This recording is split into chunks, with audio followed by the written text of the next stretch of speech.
Before we throw the floor open for the open question answer session, I would like to give to the viewers two important messages. The first is my message on the eve of the independence of my beloved country, India. Today is the 15th of August, 2020. It is the 73rd anniversary of the independence of India. I would like to inform the viewers that, Alhamdulillah, several centuries before, India was one of the most powerful countries in the world. It was one of the richest countries in the world. It was one of the most resourceful countries in the world. It was the most forward country in the world, Alhamdulillah. And India was ruled by the Muslims for about 1,000 years. And when the Muslims ruled India, Alhamdulillah, all the Indians, irrespective to whichever religion they belonged, whether they be Hindus, whether Muslims, whether Christians, whether Sikhs, all of them, they lived harmoniously together. And the country developed. And it was one of the best countries in the world to live in.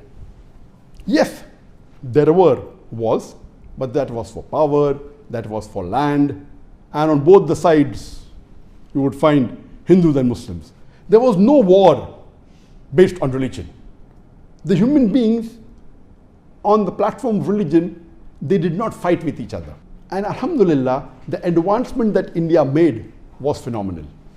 Until a couple of centuries before, the Britishers, they came to India. They came to India to do business, and they formed an East India Company. But what did they do? They came to India, they looted India, they cheated India, they ruled India, they ruined India, they destroyed India. They took away all the resources of India, all the wealth of India to the country. And they made India a country which was known to be one of the lowest countries in the world. The GDP went down, the wealth went down.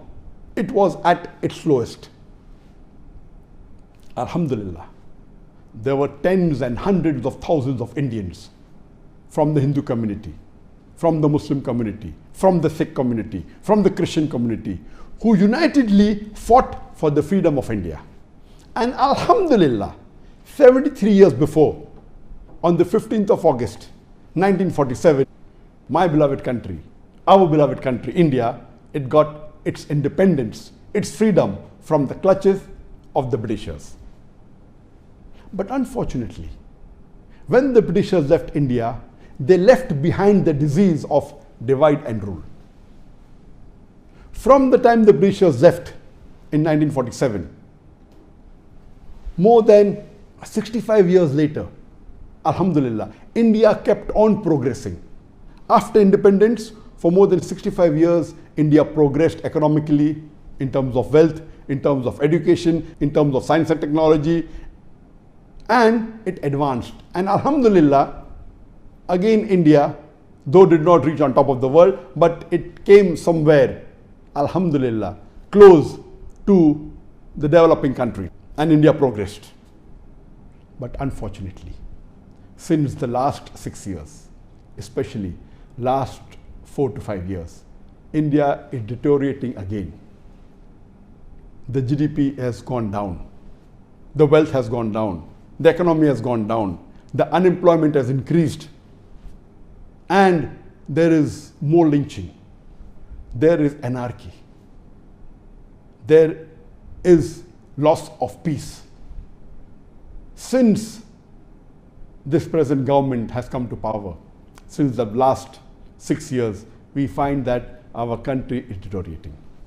I pray to Allah subhanahu wa ta'ala that may He free us also from the clutches of this fascist new government that is controlling my beloved country for the last 6 years.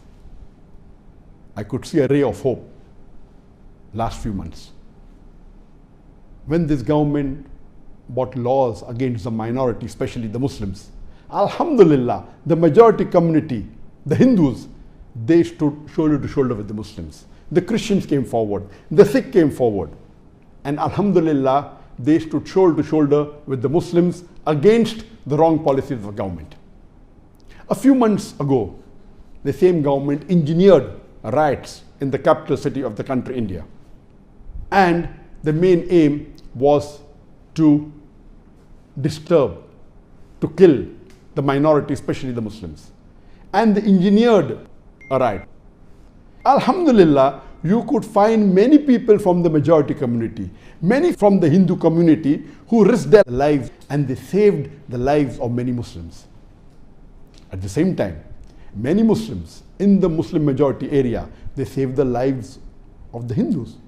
This is what is unity. And we can see that inshallah again, India may go back to its glory. I would like to tell this new government that you can fool some people some of the times, but you cannot fool all the people all the times. The best way that a country can develop is when there is peace, when there is harmony, when there is development, when there is economic growth, not when you try and divide the community, the people of India, on the basis of religion. Just for power and money of a selected few people, the politicians, they are destroying this country. I pray to Allah subhanahu wa ta'ala that may He get this beloved country of mine, India, independence from this government. And inshallah, I feel that time will come soon again when India again will be a superpower.